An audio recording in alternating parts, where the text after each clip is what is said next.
Allez, 19h01, combien sommes-nous? Nous sommes 20. Euh, ça, c'est le chat d'Élise. Mince, j'ai pas le micro coupé. Non, mais c'est pas grave. Mais ça veut dire que si, mais chaque fois que ça couine derrière, ça relance le micro. Mais c'est bon, si on le sait, ça fait partie de la joie. Bon, allez, on est parti. J'ai pas mon Hugo là pour faire le pour dire c'est fini, c'est fini. Voilà, Christine qui arrive, Léa. Ouais, c'est bon, on attend qu'il soit là.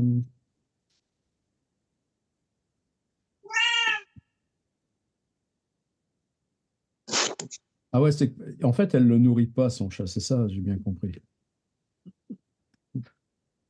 Si, si, elle est nourrie, mais bon, elle est vieille.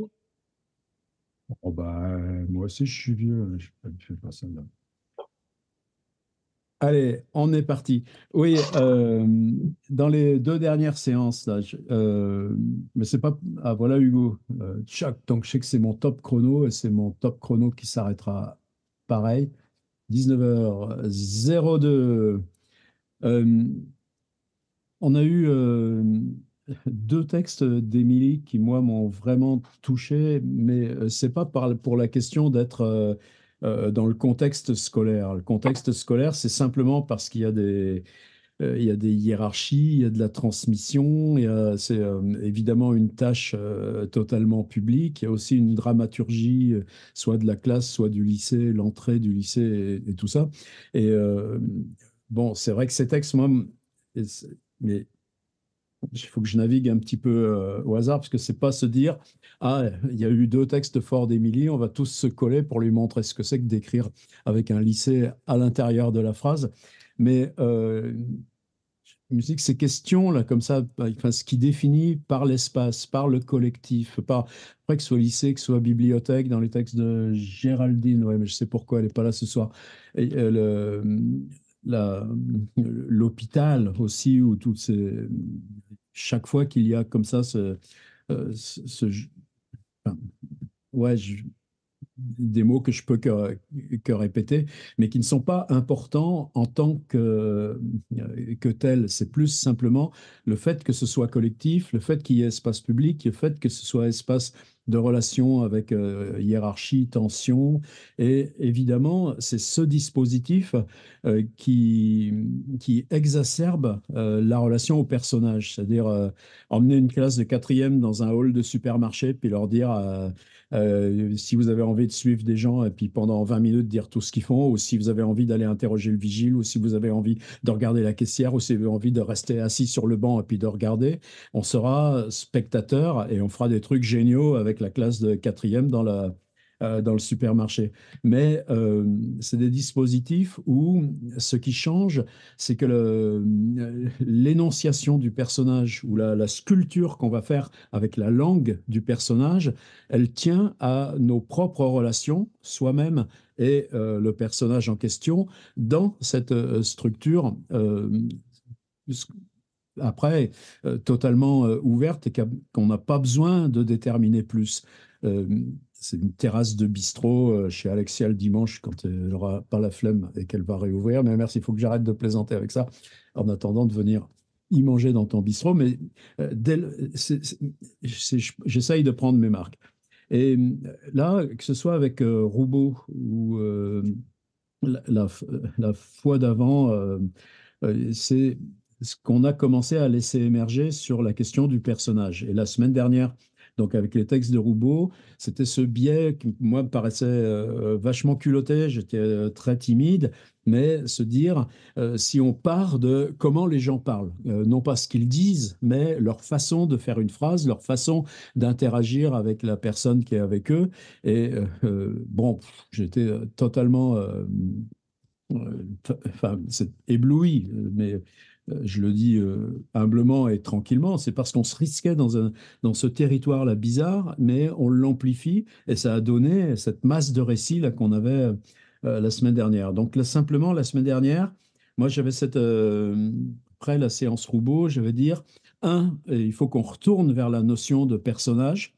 Et deux, la question d'Émilie, c'est pas du tout que ces textes se passent dans un lycée, et elle n'est pas la seule enseignante ici. C'est pas ça qui nous détermine du tout. Par contre, c'est un métier, idem bibliothécaire, idem animer un atelier d'écriture, où la relation à la langue devient le biais de la relation au personnage. Et ça, c'est pas neutre. Et ça nous emmène encore là dans euh, juste un autre tenseur. Et ça, cette question de la langue avec Roubaud, elle était présente. Je voudrais que ce soir, elle le soit encore. Et donc, c'est juste là, il y a mardi, il y a 8 jours, à partir de justement de cette notion-là, un personnage de la médiation par la langue, que j'ai été pêcher donc ce petit livre-là de Judith Viard, là, qu'en fait l'éditeur m'a envoyé avant qu'il paraisse. Donc, probablement, je l'ai reçu vers le mois de novembre. Donc Judith, qui est prof depuis pas mal d'années en lycée professionnel avec des maçons, etc., des métiers du bâtiment à Bronx, disons pas la banlieue la plus souple et la plus simple autour de Lyon. Elle fait elle-même des ateliers d'écriture, elle fait écrire ses élèves. Et dans le livre se mêlent aussi les visites d'un gars, Patrick Lopin, qui habite dans le sud-est, je ne sais pas s'il est vers Lyon ou vers Valence ou par là, mais qui est aussi quelqu'un qui a un sacré bagage comme ça d'atelier d'écriture, plutôt lui côté poésie. Et donc, dans ce livre de Judith Viard, il y a plusieurs fois des portraits. Et c'est construire un personnage. Et là, vraiment, pour moi, c'est en exploration. Enfin, je vais passer en écran partagé. Mais avant de passer en écran partagé, c'est juste ça que je voulais dire, quoi. C'est pas. J'ai pris des textes qui sont liés à la situation de Judith dans son lycée professionnel. Dans le lycée professionnel, on doit enseigner deux disciplines. Donc pour elle, c'est le français et l'histoire géo.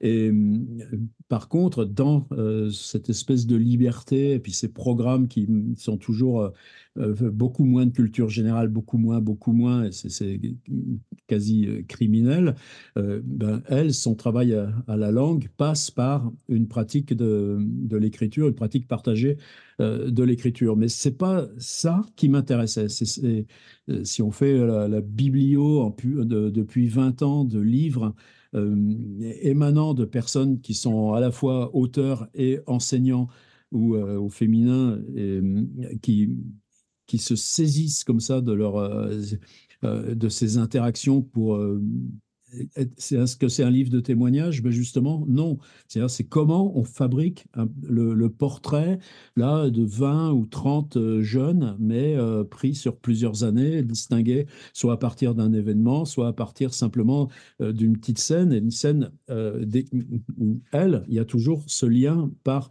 l'écriture.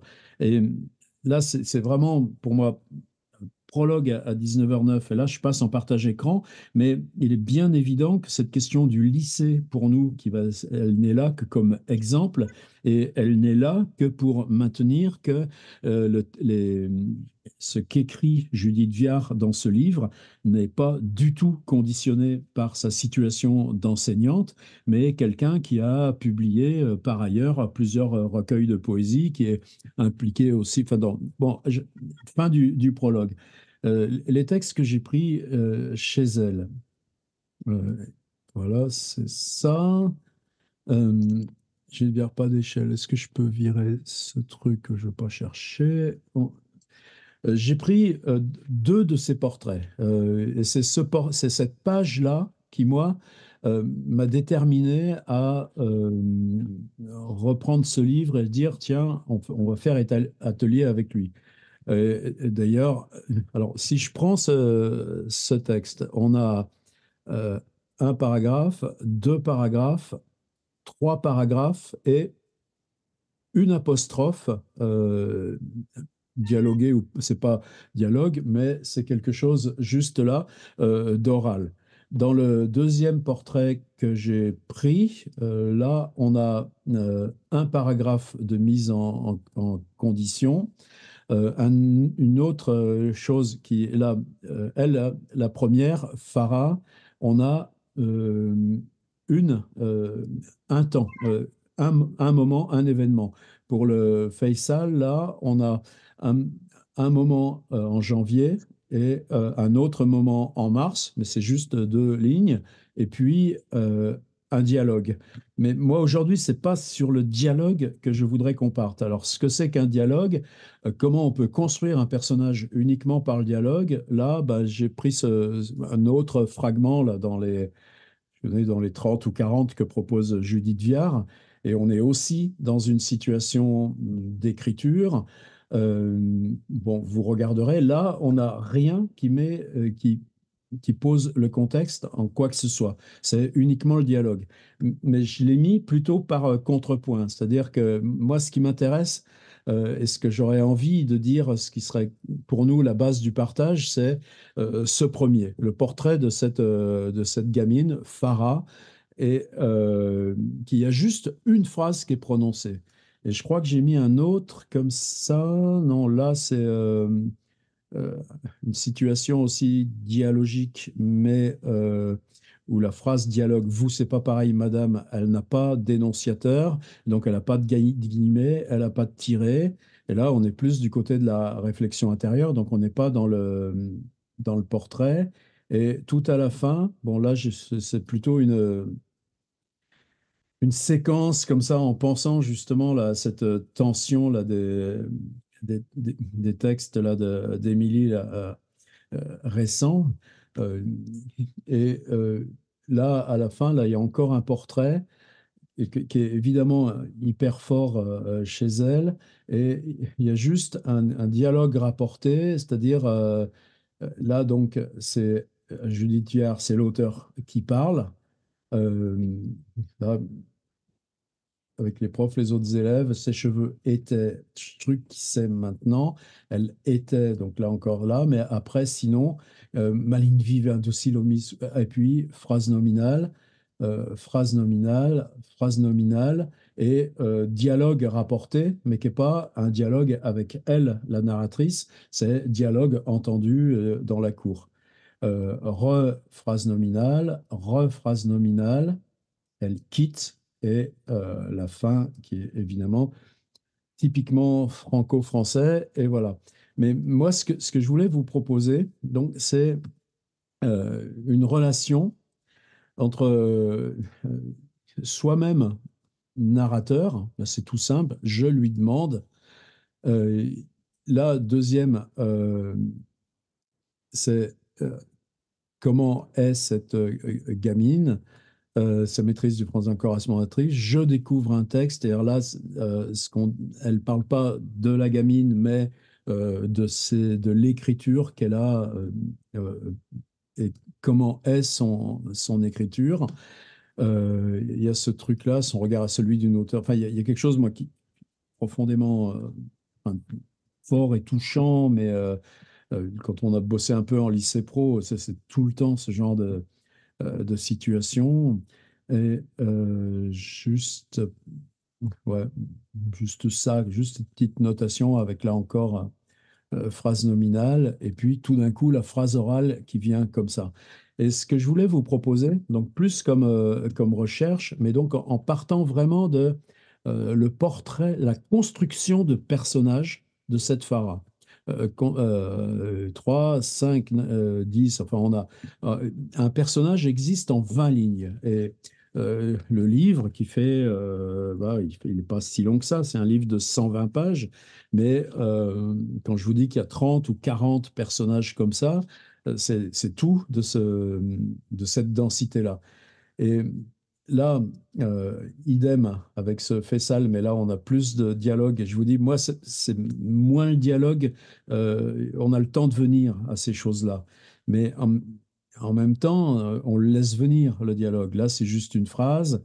Là, c'est un dialogue vraiment entre la narratrice, donc Judith Viard, et le gamin qui lui répond. Et par contre, le troisième, c'est encore un dialogue, mais c'est quasiment la symétrie, c'est-à-dire que le Fessal raconte qu'il a commencé un roman, et là, il dit une scène qui s'est passée chez lui, c'est-à-dire qu'il a fait cramer son cahier dans l'évier et que sa mère l'a engueulé parce que ça puait le cramer quand elle est rentrée du boulot. Donc, on est à la fois dans une forme dialogique, mais on est dans un fragment de narration totalement symétrique à la fin de celui qui est là. Voilà, et moi, à la limite, c'est seulement ces deux constructions de personnages, faire exister cette Farah, faire exister ce Faisal, et les trois autres, ils sont juste là pour que vous ayez un peu de la musique de Judith Viard. Et il y avait encore un petit bout de texte que je voulais mettre, qui était sur les gestes dans la cour de récré. Et je suis tellement là-dedans en ce moment que j'ai envie d'aller doucement. Et l'atelier hebdo, là, sur gestes, je crois que ce sera aussi avec ce passage de Judith là, sur les gestes dans la cour. Voilà, alors quoi vous proposez et qu'est-ce qu'il y a de dissuasif là-dedans? C'est-à-dire que la construction de personnages, euh, mais justement, où est-ce que c'est? Quelle référence? Est-ce que ça parle même de l'extérieur? Est-ce que ça parle du lieu? Pas du tout. C'est juste l'échange c'est le face-à-face. C'est le face-à-face de celle qui écrit et de celle à qui elle s'adresse.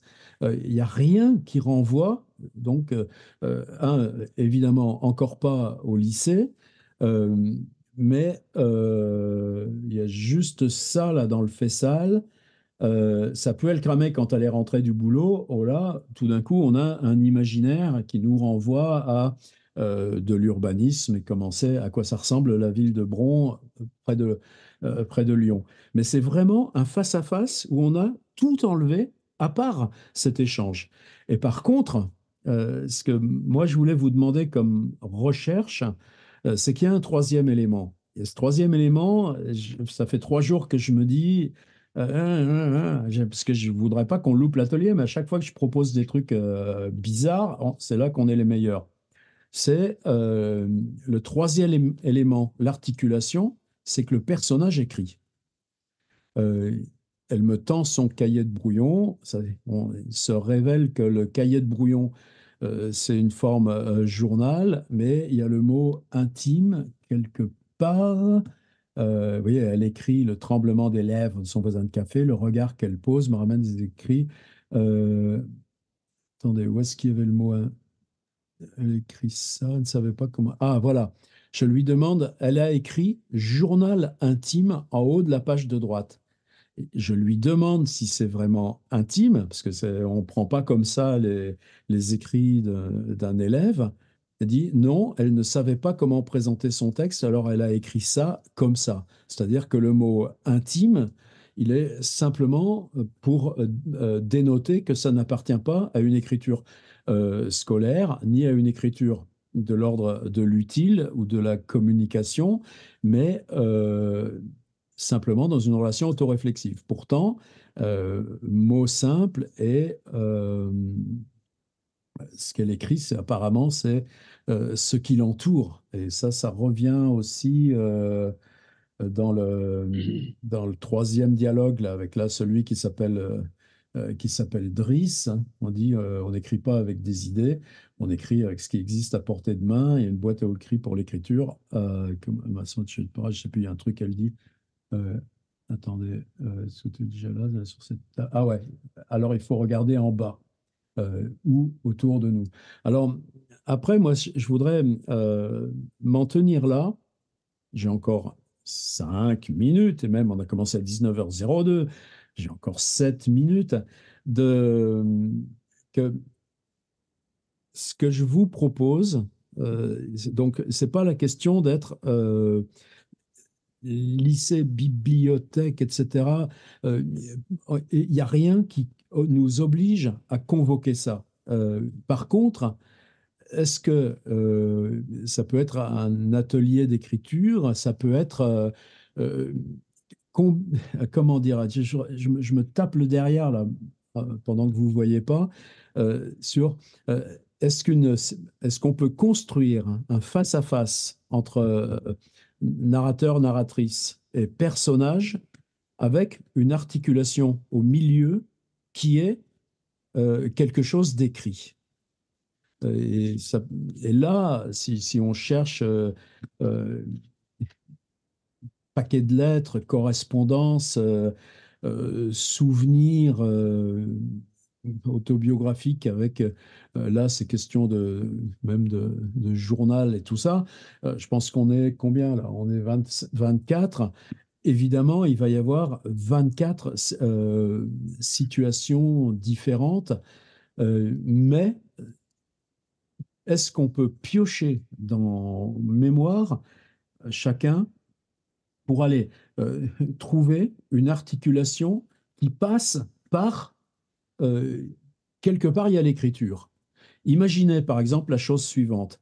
Vous êtes à une terrasse de bistrot, pas forcément chez Alexia, et à la table un peu plus loin, il y a un grand auteur que vous n'allez pas déranger, vous n'allez rien lui demander, mais vous savez que ce type écrit des bouquins, et ben, lui, au moment où il se lève, une fois payé la note, vous allez piquer la poivrière sur sa nappe et vous gardez sur votre bureau toute votre vie la poivrière parce que c'était la poivrière dont s'est servi ce type. Là, j'allais dire, c'est le minimum, mais on a aussi, euh, sans viser personne, quelque chose qui est lié à la question de l'écriture. Et voilà, donc il y a une part qui est plus floue, mais si c'est que 20 lignes, construire un personnage, euh, on est, c'est- il y aura un moment, il peut y avoir, et c'est très bien s'il y a des paroles prononcées, qui est cette oralité-là. Le contexte, on n'a rien qui nous oblige à en parler. Elle ne, attends, je vous le mets direct dans le chat. Elle n'en parle pas. Par contre, dans les deux situations là de ces portraits et les autres, il y a la présence matérielle d'une écriture. La voisine de Christine ce matin, en lui portant, je ne sais pas, la baguette, parce qu'à cause de sa cheville foulée, elle n'a pas pu aller chercher sa baguette. Elle a vu des broderies, elle a dit, oh, mais il y a des mots sur ces broderies. Voilà, ouais, c'est pas plus que c'est la. Voilà. Après, je vais vous laisser vous débrouiller. On n'est pas dans un espace de consigne, on est dans un espace de réflexion. Mais si c'était construire un personnage, euh, ce serait insuffisant. Par contre, si on a la médiation, là, quelque temps, là, j'avais repris ce livre là d'une bibliothécaire, enfin pareil, une fille qui écrit, point à la ligne, plusieurs romans, mais elle travaille à mi-temps à la bibliothèque de Toronto et elle a fait ce livre qui s'appelle, je ne sais plus quoi, là, euh, je le vois le bouquin, mais je ne vais pas aller le chercher, sur ce qu'ils appellent incidents, c'est-à-dire les mains courantes de ce qui s'est passé dans la bibliothèque. Et tout d'un coup, partout, toutes les situations, même si c'est des situations qui a priori sont totalement sociales ou multipliées par tous les personnages, le fait que ce soit dans la bibliothèque, il y a cette médiation, même minuscule, du livre et de l'écriture. Et là, par contre, là, moi, je ne peux pas vous aider. C'est-à-dire, le premier truc, là, j'arrête, de se dire, personnage, oui, mais de réfléchir à euh, quelle était la médiation de l'écriture. La médiation pour les trucs. Hop là. Pour finir, si je mets sur mon appareil photo une loupe, je ne sais pas ce que ça donne. Hop, ça donne rien du tout. Et cette loupe, je l'ai toujours, c'est quand mon pauvre grand-père, avant sa mort, il n'arrivait plus à lire, sauf à déplacer ce machin-là sur des lignes et à avancer mot à mot. Ben, pour moi, cet exemple, c'est pas évidemment un exemple, mais vous allez aller chercher le personnage en partant de cette question du stylo, de l'écriture, de la feuille, du journal, du livre, du manuscrit. Et, et là, ben, des livres, je vous dis, des témoignages de profs, j'en connais, mais alors il y a une bibliographie vraiment complète à faire là-dessus. Simplement, Judith Viard, c'est le fait qu'elle fait écrire ses élèves. Voilà. Et désolé pour Thérèse, par exemple, parce que ça va être totalement redondant avec sa vie tout entière. Et donc, Thérèse, interdiction d'écrire sur le lycée. Voilà, je vous laisse avec ce truc de Judith Viard. Et si vous êtes sur Facebook, elle est en pleine demande. Là, le bouquin est sorti donc en décembre. Elle est en pleine demande de dialogue, de réponse, de tout ça. On pourrait la faire venir à un Zoom d'ailleurs, ça serait pas mal. Voilà, mais donc on n'est pas sur des questions scolaires, on est sur des questions. Est-ce que simplement en se souvenant de moments où la question de écrire, lire au sens large nous a mis en rapport avec un personnage? Eh eh bien, on construit ce personnage à partir de ce micro, de ce tout petit rapport. Allez, continue sur l'Italie, Thérèse. Hugo, ah non, c'était juste pour me dire que c'était le time off.